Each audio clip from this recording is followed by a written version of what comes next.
Welcome to Hacking Your ADHD. I'm your host, William Kerb, and I have ADHD. On this podcast, I dig into the tools, tactics, and best practices to help you work with your ADHD brain. Hey team, today we've got a real treat. I'm talking with one of my favorite people, Brendan Mahan of the ADHD Essentials Podcast. I last had Brendan on to talk about the Wall of Awful, his model of how everything that we do is made harder from repeated failures. And trust me, that's a concept that's worth learning about. So it's a great episode, and I'll link it in the show notes if you want to get caught up on that. But onto this episode, I asked Brendan back onto the show because while we were at the International ADHD Conference, I got to talk to him about a different model of his, and that's the 9 parts of a transition. Now, I understand that the idea of 9 parts of a transition can seem a bit daunting, but what I think the most salient point of this episode is that transitions are far more than what we initially think they are. Because of this, we often underestimate what goes into making those transitions. But I'm getting ahead of myself here. In our conversation today, Brendan breaks down this model and we explore strategies for managing distraction and understanding our emotional states, and of course, what goes into a transition. If you'd like to follow along on the show notes page, you can find that at hackingYourADHD.com/167. All right, keep on listening to find out how going from A to B is more than just one step.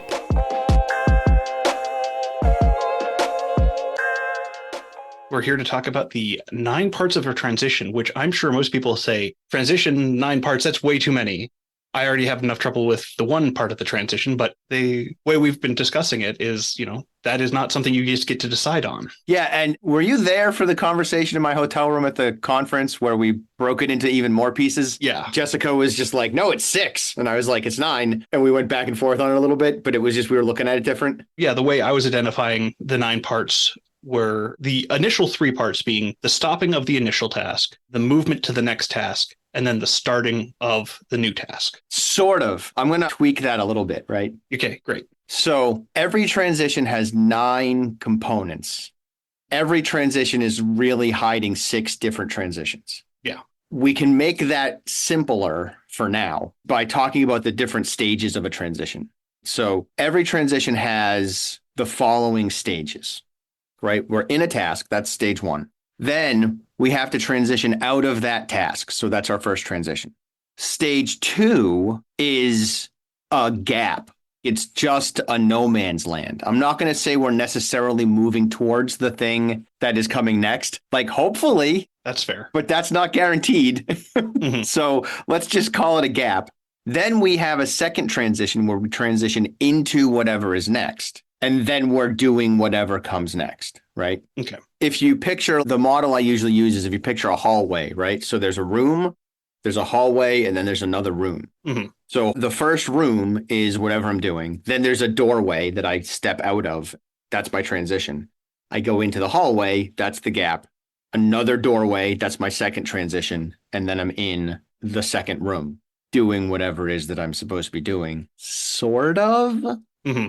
So that's broadly speaking what transitions look like. But every transition is really 3 different kinds of transitions stacked on top of each other. So we have to physically transition. So it's time to eat dinner, right? And I have to leave my editing of my podcast and go and have dinner. I have to put my computer away, stand up, right? That's me transitioning out of my editing of the podcast. Then I have to literally in my house go into a hallway and make my way to the kitchen or the dining room to have dinner. And then I have to sit down at the table and pick up my knife and fork and whatever and start to eat, right? So that's the physical aspect of a transition, right? I'm physically transitioning out of the podcast, closing my laptop, putting my computer down on the table or the desk or the bed or wherever I happen to be editing, then stand up, walk to the dining room, and then pull my chair out, transition into going to eat dinner, sit down, do the thing. But I also have to transition cognitively and emotionally when I do any transition, right? So yeah, the physical piece is the only piece that we see. It's the only thing observable to someone who isn't us. So I might sit down at dinner and start talking about whatever the podcast topic was, right? All of a sudden I'm talking about why 2E giftedness and ADHD is such an important thing for people to know about. And my family is like, who cares? What are you talking about, Brendan? What? Yeah. Or if I've had a particularly gnarly edit, which happens sometimes, there's times when I'm editing somebody and it drives me bananas because they're just really hard to edit. I might sit down frustrated and aggravated, right? And now I have to interact with my family in a way that is not frustrated and is not sort of impatient. And so I might need to make that transition too. There's been times when I've done an edit and I came to the kitchen table and I'm just ranting about how do better. Like, I can't believe this person was so brutal in the interview and they kept saying and ah, and everything was a false start. And every other word they're putting themselves over. And I had to edit out like half of that. Right. Like I cut 10 minutes out of this interview and I never cut that much time. Yeah. But sometimes I have people who are it's that empty. And those are the ones that get me frustrated. Last year, I ran that workshop, last year's conference. I ran that workshop on how to be a good podcast guest. And it grew out of me having like 3 in a row. That was just like, oh my God. And so I wanted to teach people how to do a better job for when they came on my show. But these transitions, they matter, and it's important to know about, because if we don't know they exist, it's easy to lose track of what's going on and to have the wrong expectation of ourselves or our kids. The more we know about how transitions work, the easier it is for us to start tasks and even end tasks and put them down, because we can do it on purpose. Yeah. And I think the salient piece that people are going to be like thinking about for themselves right now is that that's a lot of stuff to think about. Mm-hmm. But I've been playing with this idea all week, and like part of me is going, oh yeah, you also just mentally skip a bunch of these steps when they aren't related. You know, if you just had a fine time doing the editing and you go over to dinner, might not need the cognitive or emotional side to transition. That won't be a difficult transition. It'll just kind of naturally happen. Yeah. So even though there are a lot of steps, the important part is to realize, oh, these are where I could get snagged on my transition. Yeah, because even in talking to people about it, right? Some people are like, no, I don't have a gap. I just go and do the next thing. But you do. Like, I don't care how driven you are. I don't care that you're excited about the next thing. There's still a gap, and it might be imperceptible to you.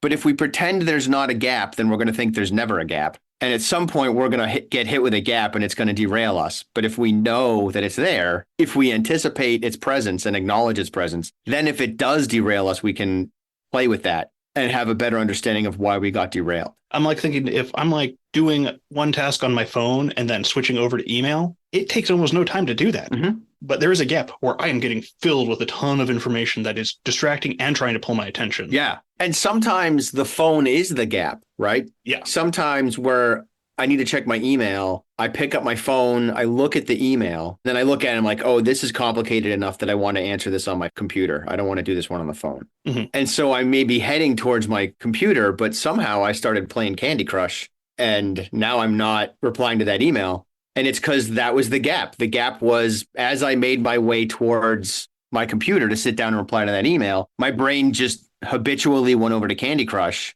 or Facebook or Twitter or whatever. And now I'm not doing the thing that I want to be doing because I got stuck in the gap and I didn't even realize it was happening. And it's one of those issues where it just takes time to realize, oh, this is what's happening. And I also think that transition is also important for us to be doing. We don't want to be skipping it entirely either. It's us preparing for the next thing so that we are mentally, emotionally, and physically ready to do the next thing. That part is important, right? Because one of the transition things I've had to be more attuned to of late is when I go to do something that requires cognitive effort, and kind of especially email, I'm not transitioning over to that stuff as quickly as I used to. And I think it's because of all the stress and anxiety that I carried for the last 3 years with COVID and my kid and all that stuff. Mm-hmm. I think I've just burnt out to a degree that I need more time to transition into an effortful cognitive task that is not a preferred task. And I'm learning, or I'm noticing, that if I sit down to do my email or I sit down to like pay a bill or something or clean up clutter somewhere, if I don't engage in that task immediately, I'm much more likely to pull out of it and do something else. Yeah. And I have to intentionally think to myself, like, no, it just takes a little while for me to hook into this. Like, I need to give my cognition and my emotions time to get engaged with this task. Just because I'm physically engaged doesn't mean that I'm done transitioning. I need to give time to the other aspects. Oh, I love that too, because I do the same thing with my writing, where when I start writing, I'll just do stream of consciousness writing for like the first 5 minutes with the full intention that it's either going to get deleted or moved somewhere else, because it's my brain getting ready to do the writing. Mm-hmm. And I'll even just be like, I don't want to be writing right now. Writing is dumb. I hate what I'm doing. I want to get up and do something else. And just getting those thoughts out, then it's like, oh, and I want to write about blah, blah, blah. And then it's like, oh, that just flows right into that. That's your transition. That's the hallway. You're not actually engaged in the task of writing with your cognitive and emotional aspects. You're only doing it physically. And so as a transition activity, as a ritual, really, you're typing away whatever comes up so that when you shift in to actually writing meaningful stuff, you're already doing it and it doesn't provide you with an opening to escape and go do something else. And I think it's also just great to acknowledge those feelings of like, I don't want to be here. I don't want to be doing this. And it's like, okay, why? Because I'm not doing it yet. Oh, okay. Well, then let's figure out how to make that happen. Yeah. It's tricky, right? Because there's so many tasks that we often don't want to do that are also require effort. Sometimes it seems like more effort than is actually true because we don't want to do them and that makes them feel more effortful. And if we don't allow ourselves to acknowledge that it's a thing we're not interested and engaged with, then we're not giving ourselves the best opportunity to transition into the thing. And we're also not giving ourselves the dignity of misery, sort of like, and the dignity of struggle. Like learning how to do the hard thing is useful. It's a great strategy for climbing the wall of awful. Like that's going to be in the book, which is another thing that I'm doing that requires transitions and all. And this transition stuff will be in the book. But being able to do something that is non-preferred, it gets easier the more we do it because we build that muscle. Absolutely. I focus a lot on like how to make things easier, but sometimes the way you make things easier is just getting used to doing things that are hard until they are easy. Yep. But then still acknowledging that they're hard, because often my brain goes to, if I can do it, that means it's easy and it's not worthwhile. Don't do that, brain. Not helpful in the least. No. So one of the other avenues I was looking around, seeing this too, and that you mentioned is that it's not just looking at the transitions within ourselves, but seeing them in other people, especially like our kids. The whole picking up kids from school and then them just being bonkers once they get home, which is, I think, two pieces. There is just, the constant masking at school and then coming down from having to hold themselves in all day, but also this, oh, they need time to get home. Yeah. And there's a lot of stuff in that transition, right? There's a lot of things hiding. I've been masking all day and I can finally let go is a component of it. Not just I'm masking my neurodiversity, but I might be masking my emotional responses, which might be connected to neurodiversity, might not be. So I might be angry for the last 3 hours of school, but I can't show it. And I get more and more angry because I can't show my anger because I have enough executive functioning to mask that. But then I get home, then mom and dad pick me up at school or whatever. And now that anger can come out.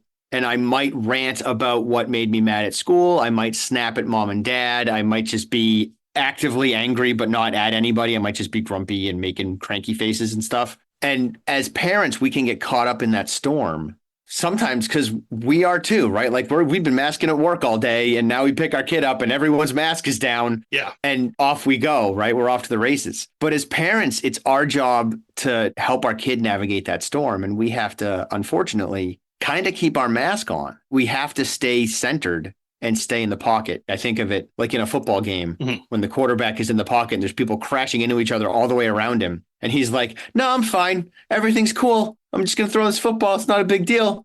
That's parenting. A lot of the time is like it's chaos everywhere around us. And we have to just be in the pocket, acting like this is normal and we can handle it.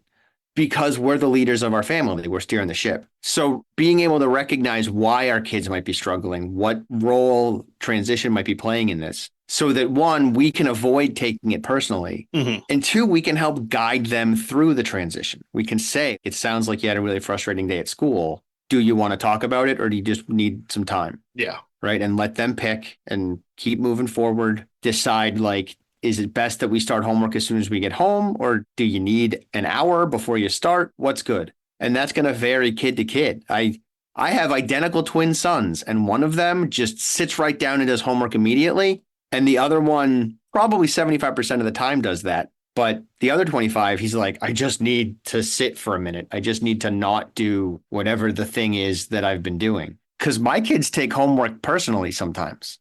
There's times when my kids are like, I just got done with school. Why do I have to bring it home? And I can't fault them for that. Yeah. In my ideal world, my kids would never have homework to bring home because I don't think it's actually useful. Not until high school. Yeah. High school is when it starts to reinforce learning a little bit in upper middle. Yeah. It does teach skills. It teaches like how to study and how to sit down and do homework and stuff, but it's only teaching the skills of homework. It's not really teaching too many other skills. It's only teaching the skills of how to do homework. Right. If they have an example of how to do it. Yeah. When I was in middle school and doing homework, I didn't actually learn the study skills that I later used because I was in boarding school. We had study hall. We just went in a cafeteria, sat and did our homework. Mm-hmm. And so I had that external thing. Like I got all my homework done because I had to sit there for an hour. But later doing homework, not that helpful. Yep. One skill that we already mentioned that homework teaches, but you have to be intentional about it, is homework teaches you how to do stuff that sucks. Yeah. It teaches you how to do the non-preferred task and how to do things that are hard. But if we don't call attention to that, then the kids don't know that they're learning that. And it just ends up, for a lot of kids with ADHD, it's just frustration and they don't actually learn that skill. They're just annoyed by having to do homework. Yeah. A lot of the soft skills that kids learn in school, they don't realize are transitioned to other things. Like when people are like, why did I have to write that stupid essay in English? It's like, well, it's teaching you how to form an argument and then argue points. Even more than that, said the former English teacher. I can go super deep on this. Writing teaches us how to organize our thoughts, how to formulate an argument. It teaches us how to communicate more effectively. Yeah. Especially now, that's a critical skill. And in addition to creating an argument, it's really teaching us how to formulate our thoughts. It's teaching us how to organize our ideas, which may or may not be in the form of an argument, right? Like I can formulate my ideas just in terms of what am I going to do with my week? Or how do I want to build my business, do my next project? Writing an essay teaches us those skills in addition to communication skills and argumentative skills and that stuff. Absolutely. Now, kind of hit a tangent there, so I'm going to pull us back. Yeah. And the way I wanted to pull is also discussing this macro versus micro transitions. Because a lot of what we've been talking about, like big picture, we're going from the hallway to the thing, when that's also like a series of transitions. Getting off your computer and then up to walk away is another smaller transition that we don't think about. And the way I've been thinking about the last few days is just like driving home and getting stuck in the car in the driveway, being like, I need to go inside and do stuff. But that transition out of the car is so hard. Yeah. And even some of that is the autopilot stuff that you talked about earlier, right? I don't even notice that there's a gap between stopping editing and going to dinner because I just roll right through it. Some of those micro transitions might work the same way, where I close my computer, I stand up, I don't know, throw on a hoodie and I walk into the dining room, right? All of those are each its own transition. But if I always do the same thing when I stop editing, I'm going to slide right through those transitions. And some of this, a lot of this, is decisiveness, right? In my room, Jessica was like, I just do the thing. Like, there's no gap. Because Jessica's pretty decisive. She's like, no, I just do the thing. I'm a pretty decisive guy too. So a lot of the times I roll through that stuff just like she does. But if you're indecisive, these transitions become harder. Yeah. Because now I hit the gap and I'm like, well, am I going to go have dinner, or am I going to send this one last email, or am I going to talk to my kid about their homework before I go to dinner? Or am I going to talk to my kid about homework at dinner? Or should I ask my wife about how her day went? And I'm stuck in this indecision land in the gap. And that can be problematic too. Another place that is huge for micro transitions is email, which we might not think of it that way, but every email is its own topic. So I transition into doing my email, into sending and replying and all that stuff. Yeah. But I get one email that's asking about the Anderson account. I have an email from my spouse asking me what I want for dinner. My boss is then sending me an email asking me when I'm available to meet with them. And I also have 3 more emails that are also dealing with the Anderson account, but different aspects of it. One is like funding, and another one is how are we going to advertise this thing? And a third is a question that I hadn't even thought of regarding what the next steps are. And the Anderson account is not the only one I have. I have the Smith account and I have the Jones account, and each of them has 4 or 5 emails connected to it. And then I've got people who are just emailing me out of the blue, trying to sell me something because they think I'm going to buy it, right? I'm using those examples, hoping they're more accessible for folks, because I could easily talk about what's hiding in my email, but I know that I have like a weird job that most people don't have to deal with the kind of emails that I have to deal with. But it's all, every one of those is its own little thing and its own little world. And there's these little transitions that have to happen for me to shift from how do I email with my wife versus how do I email with my boss versus how do I email with an underling versus how do I email with a peer? How do I email with someone who is outside of my corporation and is just trying to sell me something? Mm-hmm. Each of those has a different voice, a different tone, a different mentality. And so I'm shifting around for all of them. Yeah, absolutely. I'm thinking like going through my emails and being like, yeah, there's an interview request. I'm like, that's a series of tasks of being like, do I know this person? Are they going to just be spewing misinformation if I invite them on? Mm-hmm. As our one example was, are they a white nationalist that I don't want on the podcast? I had a person, this was a person who never heard back from me because the transition they put in the email was too jarring for me, Mm-hmm. right? So host of the ADHD Essentials Podcast, topic matters in this case. Episode 250 of my show is me and my family sitting on our couch talking about my son's experience and struggles with obsessive compulsive disorder, Mm-hmm. which led to him being hospitalized for 3 months, right? And how that affected our family. It was my kids' idea to have this conversation. I was not taking advantage of them in any way. They wanted to do it. They traditionally appear on the 50th episodes of my show. And I was like, okay, cool. If you're comfortable, we'll do it.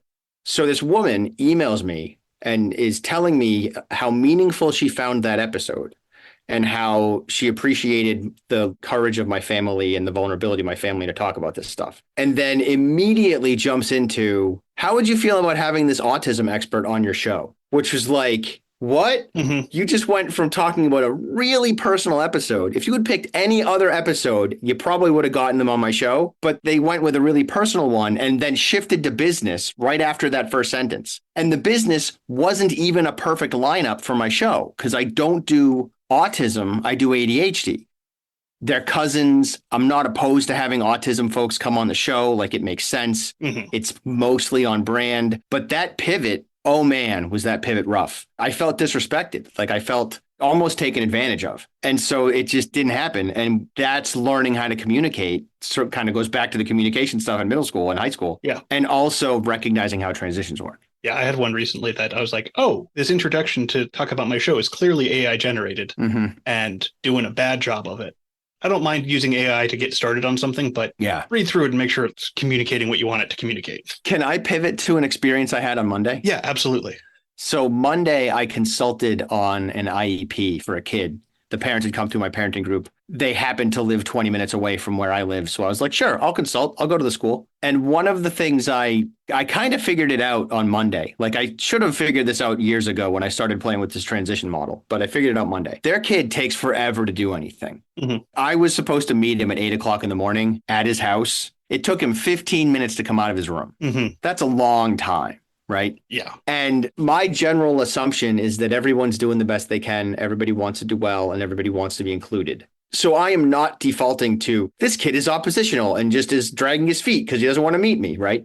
I mean, I'm not going to pretend those thoughts didn't drift through my head, but I talked back to them as soon as they did. And once I met him and started talking to him, I realized just how defensive this kid was. Part of what's up with him is he has really fast processing, like auditorily and when reading. But his ability to then manipulate that information is like average, which is there's still a gap if you're incredibly fast taking it in, and average in manipulation, that's a gap. And his ability to create output, like sort of share his thoughts verbally or especially in writing, is even more significant of a gap. So that's going to be frustrating. That's going to be really make things hard, right? And it makes teachers frustrated with them too, because they're like, you're bright and then you're not. And I don't know what to do with that. Like, how come you seem like you really get it in class discussions and then you can't do the homework, you can't write the essay? So he's got a lot of those frustrations. And he doesn't trust anybody anymore because everybody is asking the things of him that he can't do. And no one seems to be giving him the benefit of the doubt. And so I'm thinking about all this and I'm like, so he's not dragging his feet. My working theory, and I didn't ask him because we were not in a place to do that. But my working theory that I talked to his parents about, and they thought it was probably plausible,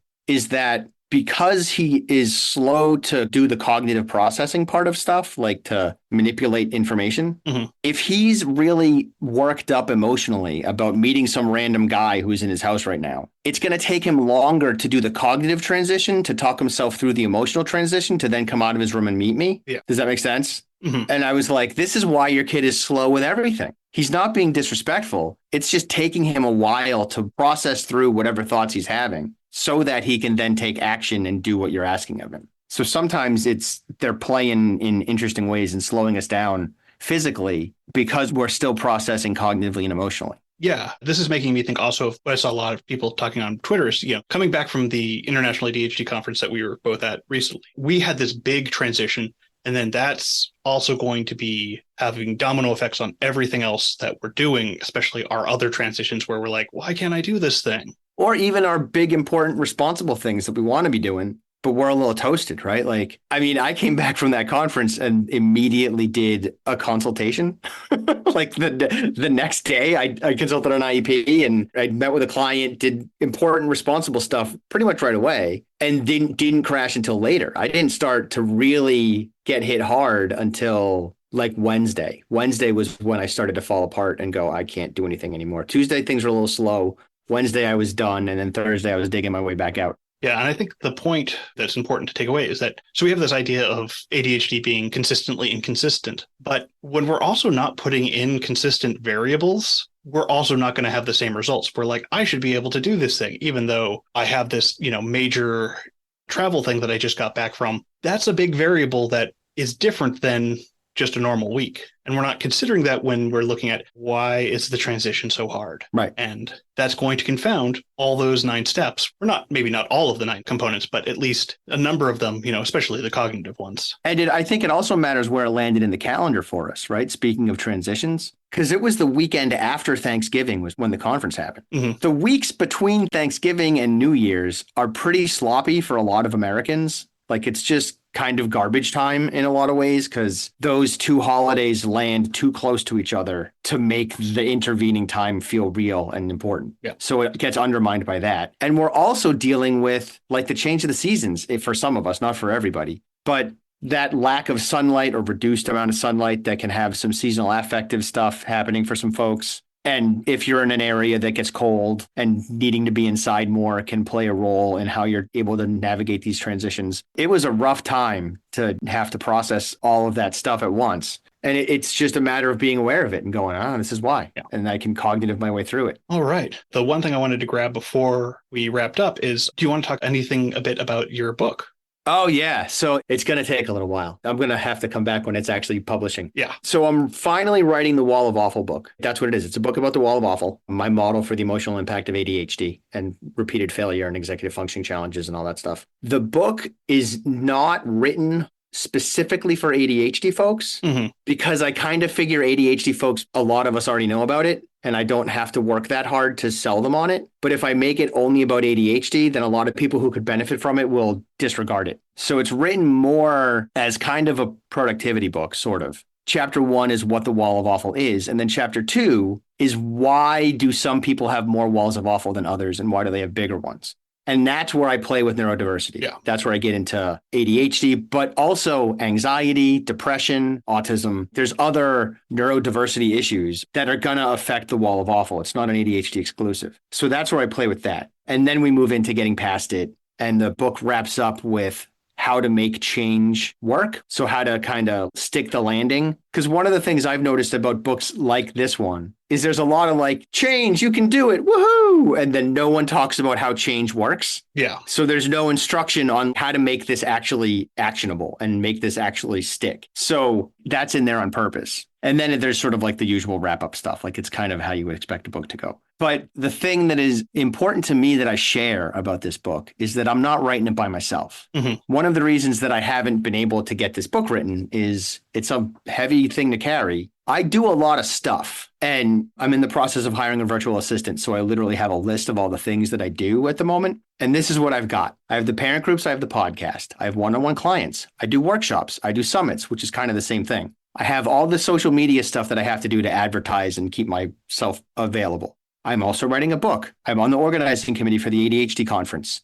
I'm a board member of the Men's ADHD Support Group. And I'm a really engaged dad and studying for my black belt in Kempo and like run a monthly D&D game. There's a lot of other stuff in addition to just the professional stuff. Yeah. So I ended up hiring, technically she's a ghostwriter, Her name is Alex Capel, but she's not a ghostwriter for my book. I believe that people should get credit for the work that they do. So her name's going on the book as my co-writer. And I'm insisting that she share stories as well. Awesome. And it's been this phenomenal experience for me in working with her, because we hop on the phone and talk for 2 hours, and I'm just exploring what I already know about the Wall of Awful and figuring things out as I go. And then she kind of does the labor of typing that up. She records it and runs it through like a text generator, script creator thing, and then is editing and writing as necessary. And then she'll throw it back to me and I do another revision edit. So she's starting my orange, basically, which is what I need. Like, speaking of transitions, right? I have a hard time with that first step on a big project. But once that transition first step is done, things get a lot easier and I can cruise. So she's the one taking that first step. She's doing stuff that is easy for her. She's like, typing is not hard. And I'm like, typing is a bear. I could write all day if I didn't have to type. And so it's important to me to talk about this. One, because she should get credit. And two, because I'm climbing my wall of awful. The strategy that I'm using to climb my wall of awful for this book is to get help. And that is a totally valid strategy. Yes. To get through a transition and start a task. Yeah. Getting help is a amazing thing that more people should do. It's scary to ask for help, but it is amazing. Yeah. All right. Is there anything you want to leave the audience with? If people want to find out more, where should they go? So basically everything is ADHD Essentials. The website is ADHDessentials.com. On Twitter, I'm ADHD Essentials. Instagram is ADHD Essentials, although my Instagram is not that great. Facebook, there's an ADHD Essentials community. The podcast is ADHD Essentials, and it's ADHD ESSENTIALS.com. If anybody wants to email me, it's Brendan at ADHDessentials.com. Well, thank you so much for coming on. Thank you for having me.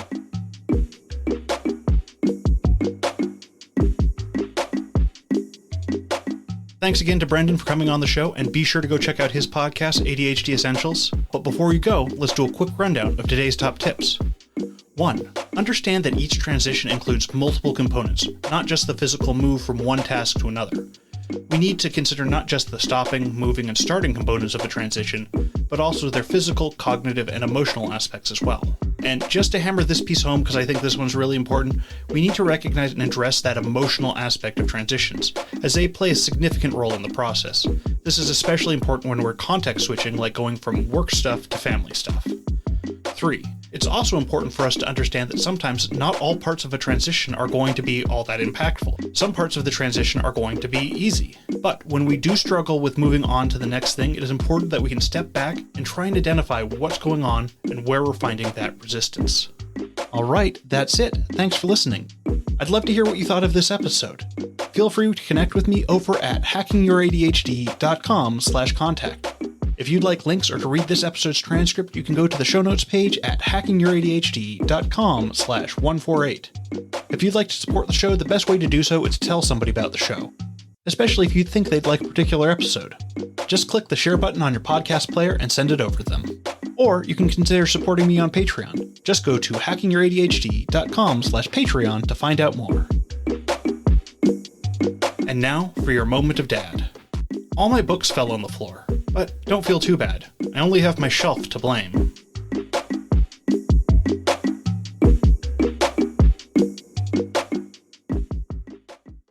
Marketing is hard.